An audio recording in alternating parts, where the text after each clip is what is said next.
and welcome to Offsite Dirt. Offsite is a community of businesses, business leaders, experts that are not only in offsite construction, but technology, high performance, high school teachers, different platforms for education. We have brought it all together on Offsite Dirt as a community.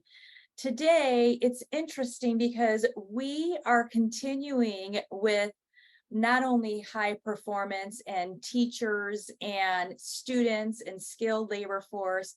We have this wonderful gentleman with us who actually knows the rest of the crew, like Mark Bloomquist knows Ron from Podcast Shop Class. Actually, Matthew Barbercheck that's with us was actually the one that started it with him. So we're going to talk a little bit about him. We're going to talk about his platform. We're going to talk about students and their learning abilities and overload of teaching and really how he has streamlined this system. So Matthew, thank you for being here. Give us a little bit of your background and we're going to jump right in with our first question. Absolutely. So I, right out of high school, decided I wanted to teach skilled labor courses. I always kind of felt this call for teaching, but never this call for teaching some of the classes I was in, until I took an automotive course, realized you could teach things that you can actually see and hold and pass around and mess with and tinker with. And so I answered that call and studied to become an industrial technology educator, and studied a lot of the different realms that encompasses: welding, construction, carpentry, building trades, woodworking, and the gamut of all that. And then I've been teaching for 7 years, 9 years, 7 years in this most recent district. And I've just been a student of that whole process as well as a teacher ever since. So Matthew, where do you currently reside? Are you outside the New York area? Where are you? I'm in the Upper Peninsula of Michigan.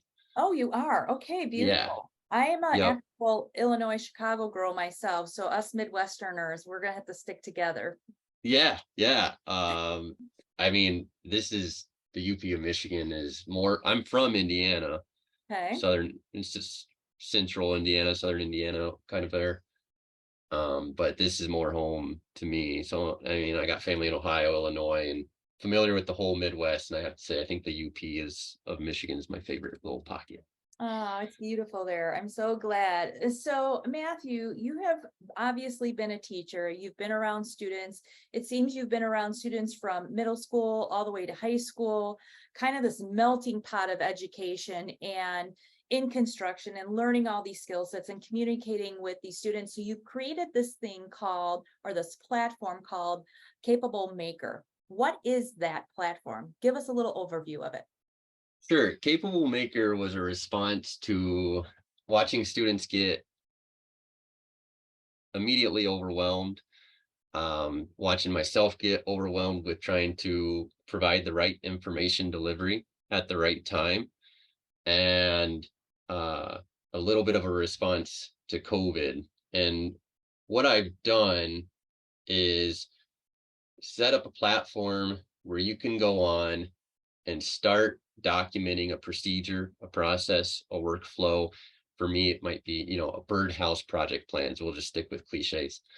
And instead of me doing a demonstration on Tuesday that 10% of my audience on a good day is absent for, I might still do that demonstration, but as I'm doing it, I'll document the process quickly and easily with this platform.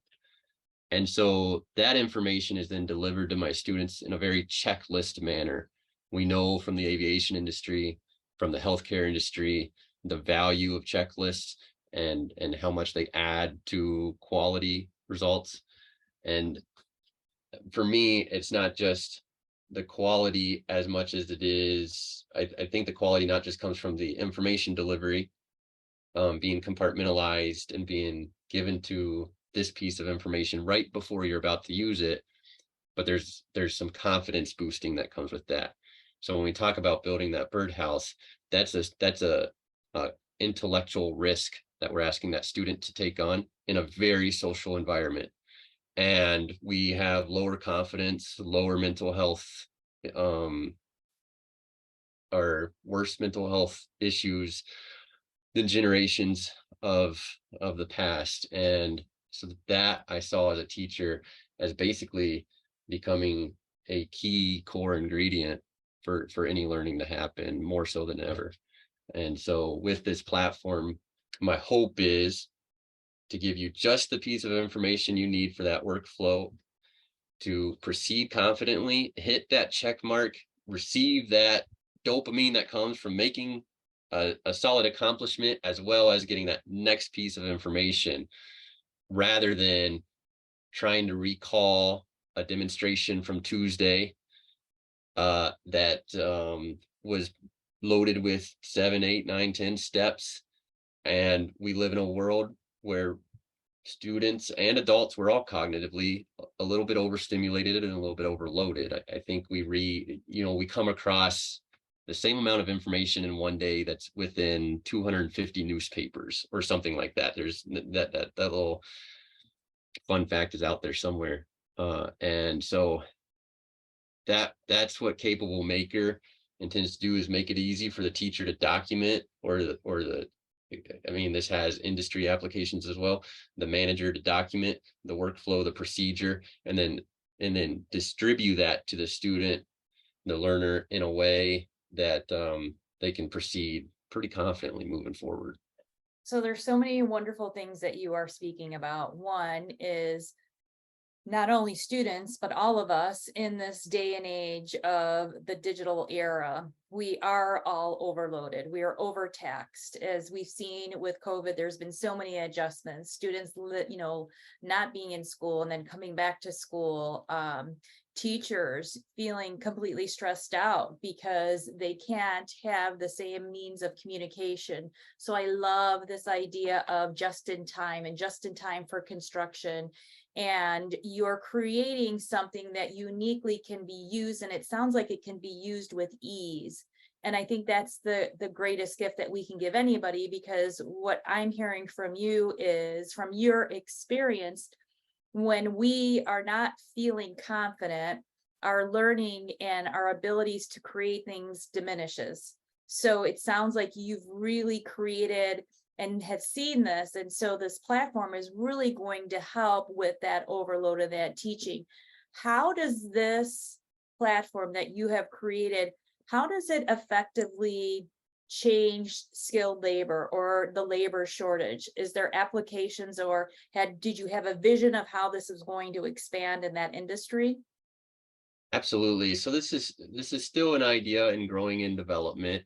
And I haven't seen a whole lot of the applications in education yet, or in industry, but I have seen the interest and the desire from educational professionals, from industry professionals, greatly so. And I think the reason I see so much interest is because if you are in a position of authority as an educator, manager, leader of sorts, and you are working with the same information overload that your employees or students are also working with, you're tasked with delivering information to these people in a way that make them want to come back at the end of the day. I mean, that's where the skilled labor shortage, some of it that I've seen, is students are walking into work environments that I don't always blame them for not wanting to return to. If you're setting some of these folks up for failure, and maybe you realize you're doing it, maybe you don't, but if they don't feel part of your payment to them, besides the paycheck, is sending them home at the end of the day feeling like they've accomplished something well. And that's not an easy, I don't say that lightly. As an educator, I have struggled to get my students to accomplish something well, often because I overloaded them. I would say, you've got to do this, this, and this. And we need to acknowledge there's a curse that comes with expertise. There's a curse that comes with that fluent knowledge, because you automate your baby steps when you're that proficient in something. And so you don't know to articulate the micro step that to you, it's as simple as breathing. And what happens is your learner, your student, your employee now kind of has uh, this feeling of weakness or inadequacy because you just explained a 14-step process in 7 steps, and they're trying to retain those 7 steps, which is, again, this mental space is more crowded than ever. So they might be able to retain 2 if you're lucky. And now they got this kind of insecurity, as well as you, if you're the leader, and that leads to this downward spiral. And so my hope is that whether it's in the classroom or on the job site, focusing on this information delivery, being cognizant of the value of giving people the right piece of information at the right time, and being cognizant of the fact that a lot of us are overloaded, that would make people want to come back at the end of the day, because they're more confident, they are more accomplished as a result. And I don't care who you are, everyone loves that feeling. And so this is hopes to instill more of that. It's interesting. I've talked to more high school teachers, from shop class to Cherry Creek Innovation Center, Build, Teach, Learn, just to name a few. And then there's also these colleges that we've talked to. And the number one reason that they are there is because they wanted to give their students something to feel excited about. They wanted to give their students an ability to do something if college isn't calling them. Give their students the ability to, like you said, feel accomplished in what did we just build? What did we just learn? How do we uniquely work as a team and be able to create these tasks and finish them? So being able to make the CapableMaker and this platform and simplifying systems so that we can relate, feel good about ourselves, and learn a new skill set is going to really open up the opportunities for others to keep growing. Because I feel like in life, if you aren't expanding, learning, and growing, you're dying. And so I think what you're doing, Matthew, is really creating, it's very much creative and it's very much connecting. So on this platform, is it all video based? Is it videos where they learn them and then they document? Or can you give me a little bit more insight as to how this communication is taking place? Absolutely. So let's say I'm doing the demonstration on the birdhouse, and I'm going to go ahead and speak as if the platform's this optimized. It's not. It's still in development. But for simplicity's sake, I'm going to speak of it in its optimal state. And that is, as I'm doing this demonstration, I can simply, and I actually did this with I can do this with the platform right now. I would simply just take pictures as, okay, here's your board. We're going to cross cut it to 5 pieces. Boom, boom, boom. Okay. Now we're going to nail those boards together. As I'm doing this, demonstrating this, I'm going to document each step. And each step has to be its own isolated piece of information in a way, its own accomplishment. Operating the miter saw is in itself an accomplishment that it's worthy of celebrating for some of these kids who haven't used power tools before. Go ahead and let them reap, not feel like, oh my gosh, I have so much more of this birdhouse to do, but oh my gosh, I just accomplished using a risky power tool. All right, great. Now let's take that momentum and let's get that feeling again with this next isolated piece of information, which is might be preparing the butt joint for the grabbing the right size nails from our hardware collection. Here's just that information. I'm going to present it to you. Now go apply it. Go to where we store our hardware. Find the 6-penny finishing nails. Now you know a little bit about what 6-penny finishing nails are, without maybe zoning out during a lecture where I tried to cover it. And so I document as I go. It's usually a sloppy copy to start, but I can distribute that sloppy copy immediately to students. On my end, on the teacher's back end of the platform, they can see where students are at in their birdhouse build. 75% of the way done, 25% of the way done. And that makes the complex task of project-based learning a little bit easier to manage, to see where people are at and how fast they're moving.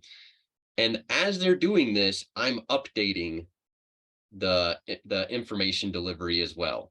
That picture sucked. I'm going to go back and retake that picture.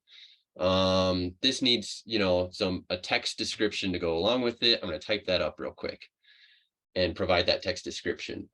Students will find errors. Oh, there's an error. Instead of trying to edit a video, which is a nightmare, or trying to update some packet that they're holding in their hand, I make the update automatically, almost in a wiki, cloud format. Boom, they get the update automatically. Nobody even knows that we had to make the revision. And so the students, so I would document it, the students receive it, they hit check. Every time they hit check, I get awareness that they're moving through the project. And then in this way, there's not the pressure of, okay, we did this demonstration, you have to remember all this knowledge, and then we have this 2 weeks before we move on to the next project. Because I know they can access the exact information they need, I'm not stressing out if it takes them 3 weeks longer to do the birdhouse. In fact, I may want that. Some of my best student projects came from the slowest moving students. And so I always kind of hated that the ability to facilitate that wasn't more streamlined, wasn't more systemized, and when it could be.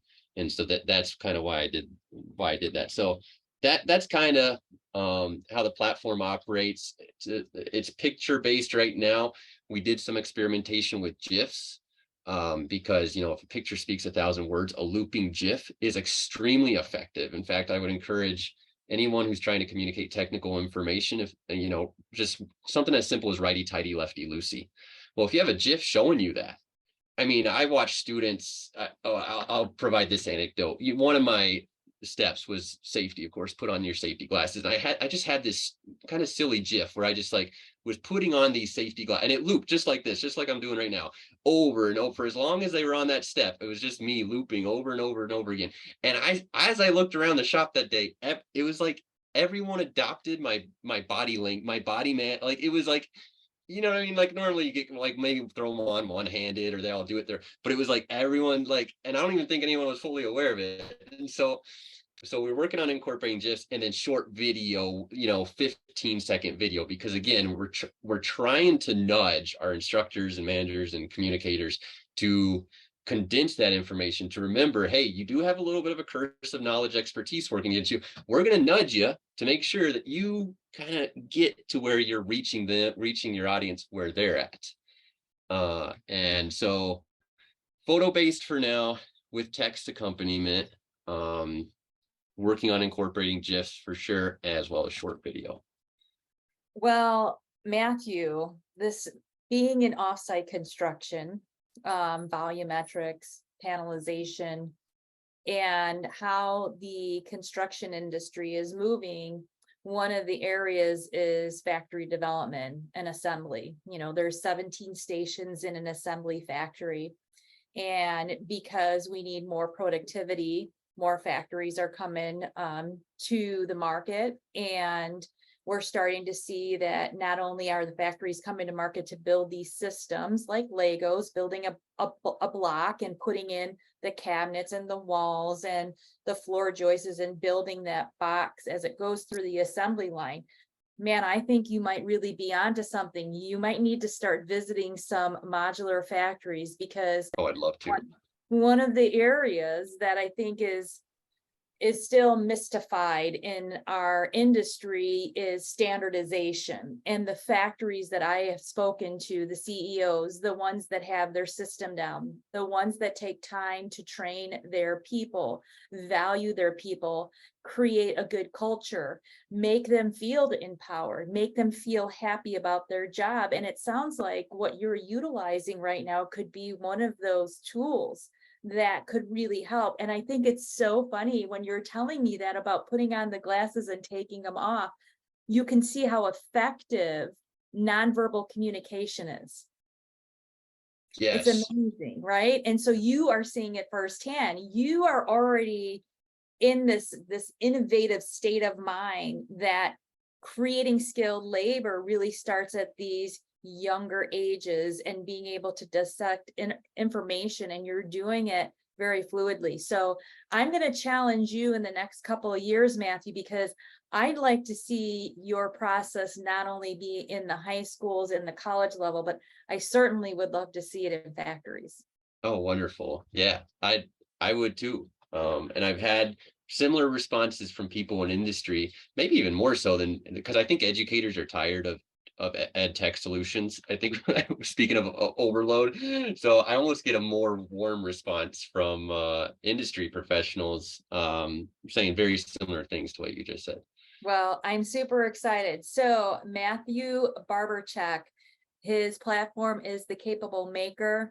He is an innovator. He is all about the news, and he's changing the next generation, not only of our skill force, but empowering our students to feel excited about learning again. I love that we get to do and tell these stories, because these are the stories that matter to our community. These are the stories with only one person making a change in the industry that can see something so clearly that it can affect so many. So Matthew, thank you so much for being on Offsite Dirt today. Oh, well, thanks for having me. This has been a very lovely conversation. Have a great day. Make sure you tune in, check out what's happening on our events calendar on Offsite Dirt, and make sure to listen to your teachers and allow them to lead the way they can, because as we're seeing with Matthew and CapableMaker, anything is possible. Have a great day. We'll see you next time on the Dirt.